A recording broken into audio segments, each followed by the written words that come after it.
So let's talk about your journey. You know, what made you decide to get into music? Because before this, you had a career, like you was making good money. You know what I'm saying? Let's talk about that transition, because that can be scary for someone just taking a risk and betting on themselves. Yeah. So I'll just tell you right now, I was in the car business for about 5 years. I sold cars for a year, and then I was promoted into finance. And then from finance, I went to sales manager. I ended up making about $250,000 a year. So basically what happened was I was looking at my life and just watching myself waste away every single day. Same thing, day in, day out. And I'm not gonna say we're taking advantage of people, but that's not what I wanted for myself. I saw no value in what I was doing. And there were just times in my life where I'd look back and it'd be in the back of the head, it's like, man, you're good enough. Why are we doing this to ourselves, you know? It's like selling out for money, it's not good enough. I mean, at the end of the day, if you're passionate about something and everybody in your entire life has been telling you from front to back, like, why aren't you doing this? And something's wrong, you know? Right.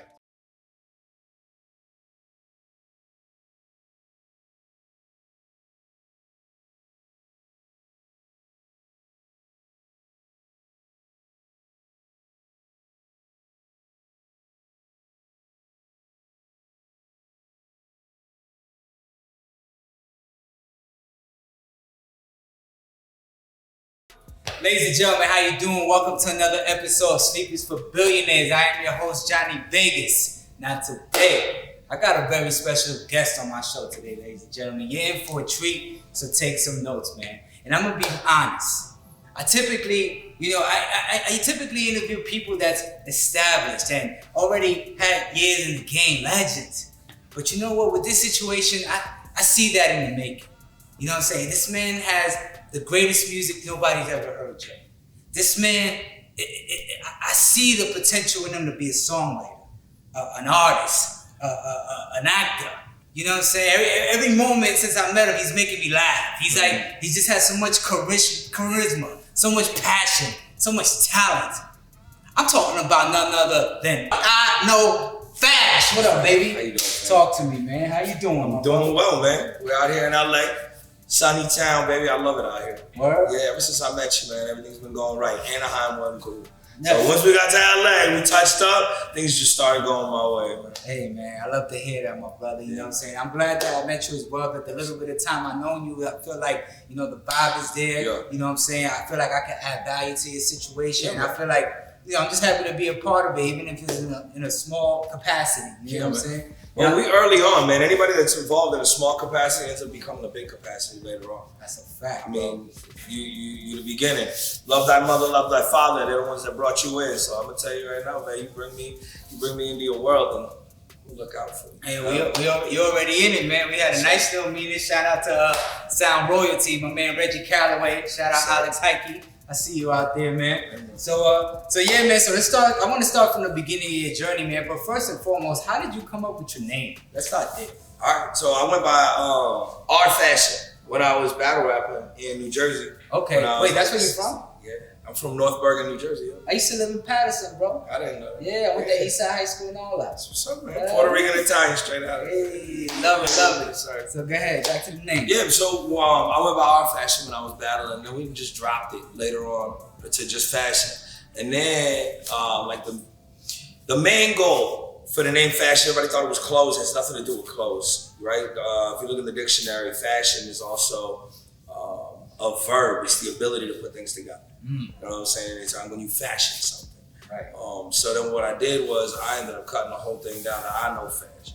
And the reason being is because by the end of this, when we were all said and done, people are gonna be like, IKNOWFASH. Yeah, I like that. IKNOWFASH. That's super creative, man. I like that, man. Not too many people put that much emphasis on their name. They just kind of bite off the next, the biggest thing, like Lil this or Young this, and you know what I mean? Yeah, man. I mean, at the end of the day, I try to be as creative as I can in all areas, you know. And the difference between what I hear and what I'm doing is I try to add a lot of just like quick wit, just like things that people aren't saying, you know, just with good melodies, good cadences, the things that get people moving.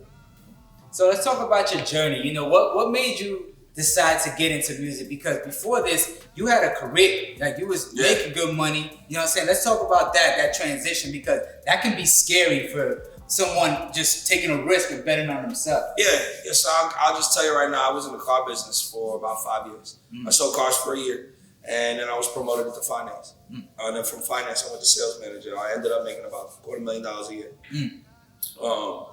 So basically what happened was I was looking at my life and just watching myself waste away every single day. Same thing, day in, day out. And I'm not gonna say we're taking advantage of people, but that's not what I wanted for myself. I saw no value in what I was doing. And there were just times in my life where I'd look back and it'd be me in the back of the head. It's like, man, you're good enough. Why are we doing this to ourselves? You know, it's like selling out for money. It's not good enough. Man. I mean, at the end of the day, if you're passionate about something and everybody in your entire life has been telling you from front to back, like, why aren't you doing this? And something's wrong, you know? Right. Something's wrong. So basically, so what was that turning point? Okay, so the start of music was a choir. I was a vocalist when I was young. I started singing in like 2nd grade, but then I ended up going to a high school in Naples, Florida, where they had one of the best they had one of the best choirs in the country as far as high school is concerned. We ended up traveling out to San Francisco. We won the Festival of Gold. We did a bunch of stuff. So then I went in and became a vocal major, which in turn ended up, it's like the equivalent to opera, majoring in opera. So I was classically trained so I could read music. When I was 18 years old, I got a $50 mic, I got a $50 board, and I started mixing in my own stuff, recording my own stuff, and I'd be doing 8, 10 hours at a time, just sitting in the garage day after day after day. You know, I got into producing, and then the music started getting better and better. So I got my first pickup when we were in Tampa. I was working with Vibe Nation out in Tampa, and what happened was— Can you explain pickup? What you mean by pickup? Well, when we got some traction on the music, when people started noticing what was going on. Got it. I'm gonna give you a little story just so you know where I come from and why I've been out for a while. So what happened was I opened up for Ace Hood, Young Thug, Kid Ink, Young Dro, Machine Gun Kelly. We were doing well. And I ended up going to a birthday party on a party bus, and I got drugged. Okay. Yeah, so like the stories of, and it's gonna get crazy. Yeah, man, I got drugged. So like the way it was put to me, I broke a table on a party bus. I spit on a cop, pushed the bouncer, and things got crazy. I ended up losing my girlfriend. I lost my job. I lost everything. And it's not like I was making big money at the time anyway, but like it affected my outlook on what I should be doing. So what I said was, let me get something solid. So I started selling cars, you know, and I became successful at it. You know, I just overcoming objections. So for the past few years, other than let's just say the last 5 months, right? I've been working in the car industry. You know? Yeah. Okay. So now you're in the car industry. You know, you're doing well, obviously. So when that chain of events happened, that's when you left the business. I stopped music. Oh, you stopped music. I stopped music in its entirety, and I went and found a job so I could be solidified. Right. I was like, this ain't never gonna happen to me again, where I lose everything. You know what I mean? Right. So now you're in the financing business. You're advancing in your career. Yeah. Tell me about that journey, because you're doing well, but something in you, you just switched. Like you left a secure position, and I know you're going day in, day out, like you mentioned earlier, but it's like there had to have been a turning point, you know, other than people just telling you, yo, you should be doing this, or, you know what I'm saying, you just day in, day out doing the same thing you don't love. Like, what was the reason? So I'll tell you, at the end of my journey in the cars, like for the last 6 months of it, I was sneaking into the studio. Right, I was working with one of the studios out in Tampa, YSC, for a little bit, and I was just putting a little bit of music together here and there, random. I put some records together, and people were still asking me, like, "Yo, what are you doing this dope? Like, what are you doing with it?" So what I said to myself was, I gotta find a spot. If I find a spot where I can flourish, I can call it a day with what we're doing, and we're just gonna make a full push. So that's when I was still working, but I met up with James from Executive Records. James Wood, Executive Records. And without James, we wouldn't have anything, to be honest with you. He's been doing Plies music for the past 12 years. He's worked with Lil Baby. He's done work with Kevin Gates. He's done Hot Boy. He's worked with a lot of artists, man. Yeah, he's been on the show. I don't know if he mentioned, he's got 780 million streams just based off of what he's done in the past. He's worked with a lot of people. That's amazing. Yeah. Shout out James. Shout out James. Sounds, man. Yes, That's my guy. Yeah, and he just opened up Executive Records, so I got my hand in that. What we're doing is we're trying to put something together in Tampa that's never been done before. If you think about music in Florida, it always comes out of Miami, but we're on the other side, you know, and there's a lot of great artists coming out of that area, and we're gonna show them, you know. Shout out to Doji, man. Doji came out here and just basically opened the door wide open for us, and now people are listening to our side just because of her. We appreciate you. What I will touch on is the fact that with James, I walked in, we did 3 records together, and he immediately knew. He was like, who's this kid? He just did 3 mainstream records, all with different sounds, and they're all fire. He opened up the book for me with Major 7, right? And he said, listen, I got a songwriter pack I think you'd be tremendous with. Let me call Major. So we got on the phone with Major while he was in Jamaica. He met me, played the record over the top. He was like, yeah, let him have it. So over the next 2 weeks, I wrote 7 songs out of that pack, and all 7 made the catalog for him. Nice. Yeah, and then off the strength of that, we ended up catching up with Danny Couture. He sent over a 4-pack. I did 3 of them in 2 days and sent them off. And who's Danny Couture? Danny Couture is actually signed to Marshmallow's label, and he's great, man. He just had a song placed out with Space Jam. That he was on the Space Jam movie. I can't remember who was on the record, but he's a good dude, man. I appreciate it. We had just met him last night. We're gonna go catch up with him today in a session. So let me ask you. So what direction you want to take this career? You know, because it sounds like you're doing the songwriting, you're doing the artistry. You know what I'm saying? You're in business with Executive Records. So how do you want to come out the gate? Like, what do you want to do? What do you want to be when you grow up? I don't know, man. The way it's looking, a real boy. Right. I'm gonna be a real boy. So what I'm gonna do is I'm gonna ride the wave. So I'll tell you what, God don't make mistakes. You know what I'm saying? So when opportunities are presented in front of you, you follow your nose. And everybody I've been speaking to says, listen, if you're gonna take the songwriting route, you should be an artist first and drop a platinum. Go in there, get yourself a plaque.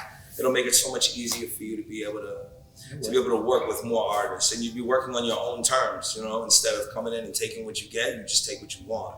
So in this instance, I guess this will be my first announcement that I'm going to start a career as an artist. And what I'm going to do is I'm going to push a brand new genre that no one's ever heard before. Ooh, we got the exclusive. Yeah. So what's going to happen is we're going to do American Dembow. And I've been writing it for the past, I would say 6 months. That's Dembow, right? Dembow, out of the Dominican Republic. But what I'm doing is I'm adding a flavor to it. Maduro. That's right, baby. So listen, basically what I'm gonna do is I'm gonna add an English flow to it that sounds like I'm speaking Spanish, and it just comes off the tongue so nice.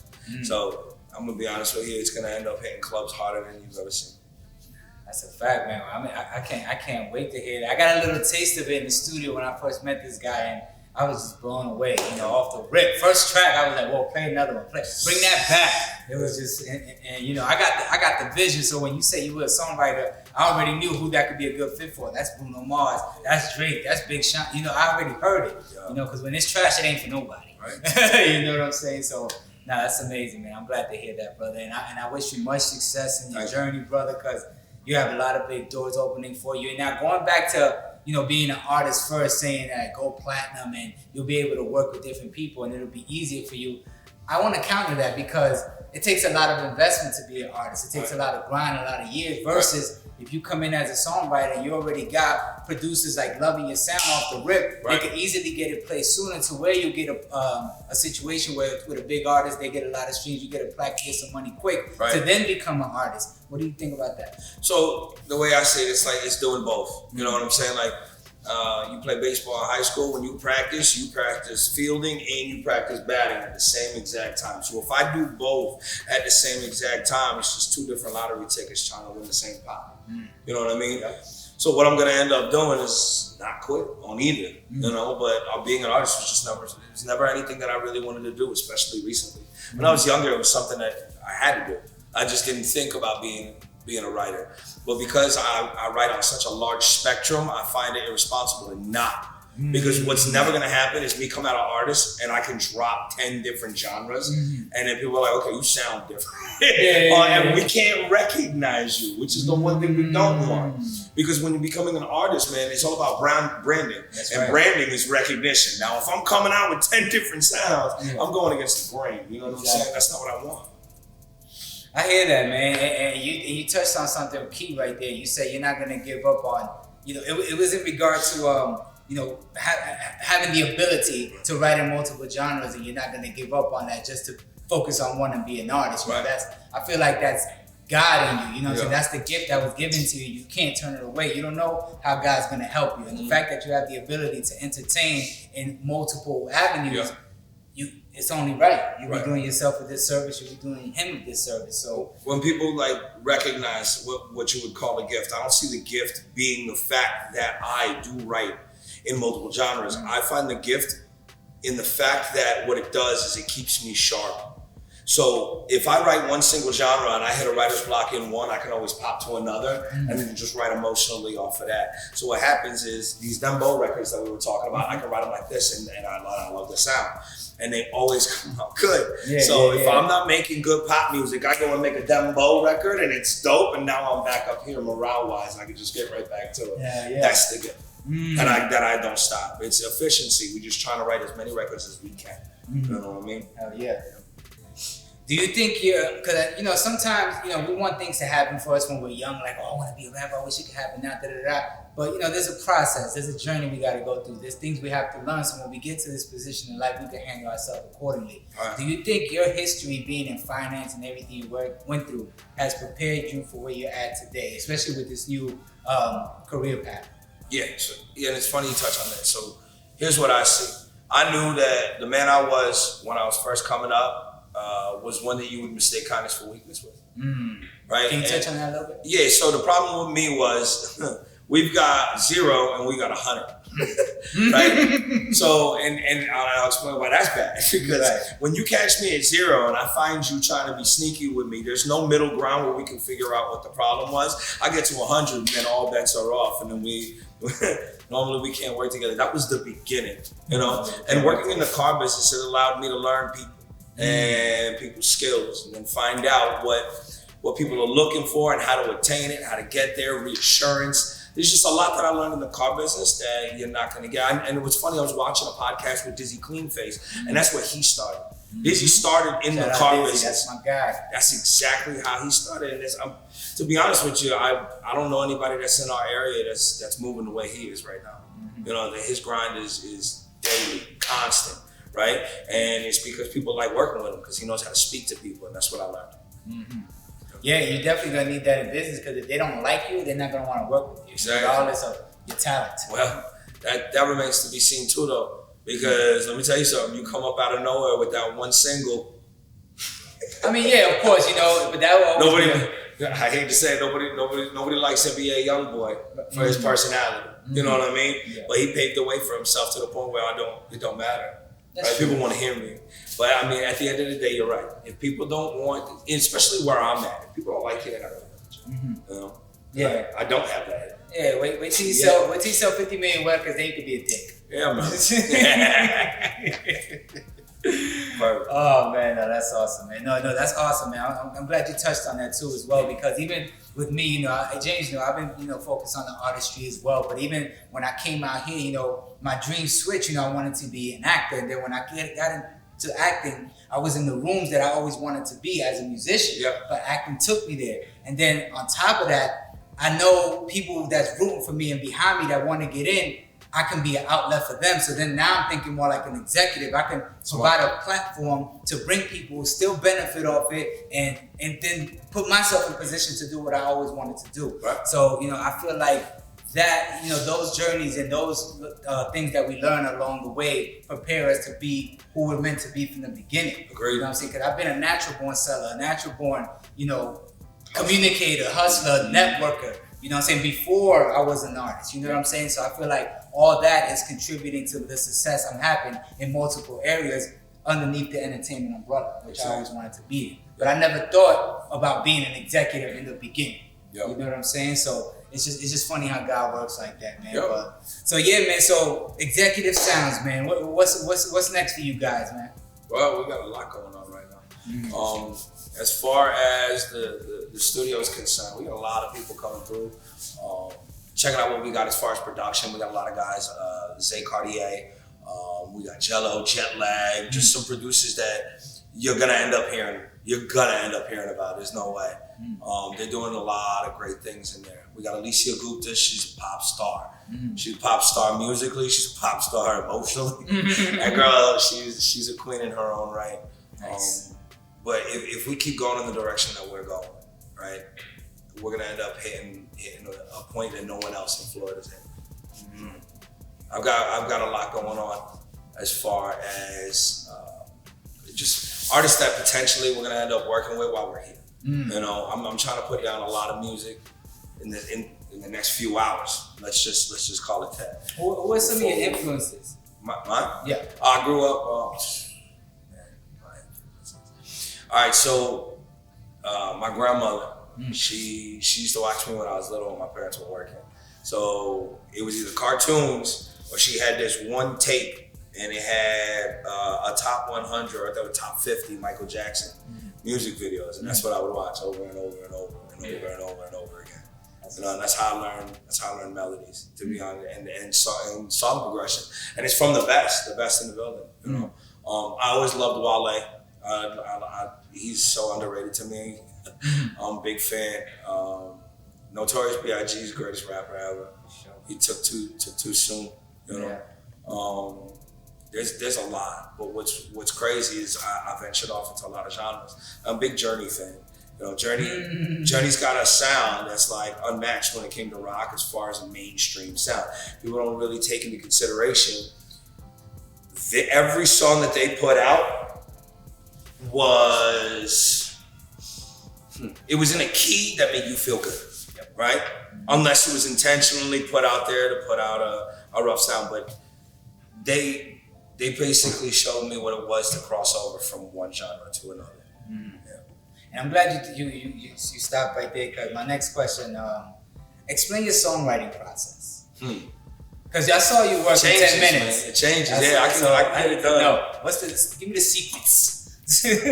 All right, so we find melody first. But what I do is I find melody and lyrics at the same time, because melody's emotion and lyrics is the conversion of emotion. How did you draw up that conclusion? That's just how I've been writing. Okay. You know what I'm saying? When you hear a certain set of chords, right, you'll hear like, oh, it's now getting dreary, or now it's, oh, we're getting into a happy place. Nice transition, you know what I'm saying? So when I write music, I try to write my lyrics with the melody. And I know a lot of artists these days, what they're doing is they're running scratch vocals and then they're having lyrics put in after. And I've never been one to do that. And I've always just written straight until recently. So now what I'll do is I'll listen to transitions in songs and I'll set up the beginning, I'll set up the transition into what I'm trying to say in the song, and then I'll fill in the middle, you know, whether I get, let's just say, some inspirational stuff I hear, right? And I could end up just running it in a verse, and I'll do the majority of the verse and then find a hook after. Or I'll write it when I hear a beat straight up from top to bottom. It changes. It changes, but what doesn't change is how I'm trying to present things. And I'm just trying to present it in a way that's witty. I want you to walk away, hear something, and be like, yeah, but that one part though. Yeah, like, he's talking talk, man. He's there. I like substance but with a mainstream touch. There are a lot of artists out there, they just get too deep and it's too much for the brain to handle in such a small amount of time. You know, if we're trying to be memorable, right? It's like holding up flashcards in music, and if you're going fast and putting a bunch of information, you're not gonna understand what's going on. Right. You know, so people call it dumbing it down. You know what I'm saying? And that was something I had to work on. Yeah. Just dumbing it down just a little bit. And I think we're in the right spot. That's what's up, man. So typically, the melody comes to you first, or the concept? No, my concept comes after. I don't write a song with a concept in mind. What I'll do is I'll start writing just to feel what the producer, because if most times I'm not gonna have a producer in front of me. And when he's putting music down, there's an emotion that he's putting into that song. He's already got it in mind. without having a full conversation of him, okay, what were you thinking when you did this? What I'm doing is I'm listening to it, trying to figure out how he felt about it. And I'll scratch some lyrics to it, and then I'll put in a melody that starts molding to what I think he was feeling when he put it. You know what I mean? Yeah. Have you got paid for music yet? Yeah. I receive a check from BMI every month. Nice. From your stuff currently streaming. Yeah, actually, CD Baby was the first one that I dropped on. And I was getting a check from that first album in 2013. Okay, so you are an artist. I was. Okay. I was. I stepped out, and then what I did was I dropped an EP a few months ago just to use as a demo, so I could just show people what the rap was. And then from there, I never pushed it. I never told nobody about it. I just left it there, and if I ran into an executive, I just played it. But that was before I met James and we put all this work together. Yeah. Like we're about 40 songs deep in 3 months. Sometimes it takes people 10 years to write 40 songs. Yeah. I try to do 3 a day. Yeah. And the reason I do is Kanye came out and said, he got to where he was at because he did 2 beats. I made 2 beats a day. I said, shit. That's gonna make Kanye. What the fuck happens if I write 3? Right, it's gonna be even better. Right. Nah, that's amazing, man. So when you let me ask this, because I'm thinking like, you left finance, you're doing the music thing. You're obviously, I'm assuming you're living off the savings. Yes.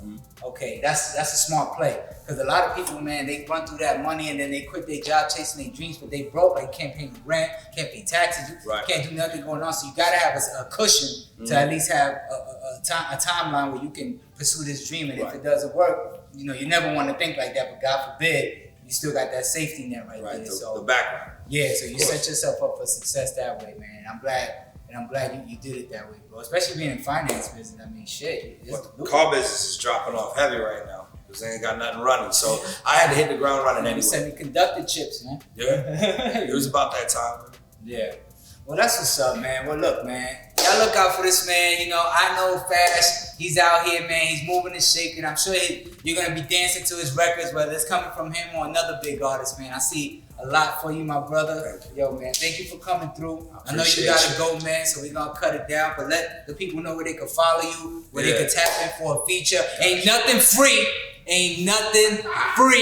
I'm letting you know right now. You can follow me on Instagram. I go by IKNOWFASH, IKNOWFASH. That's on all streaming platforms. That's on all social media. That's on YouTube. Follow me. Man, stay tuned for more episodes to come. Thank you for watching Sleepers for Billionaires, the podcast. Like and subscribe to the channel. Get you some of that merch, and we out.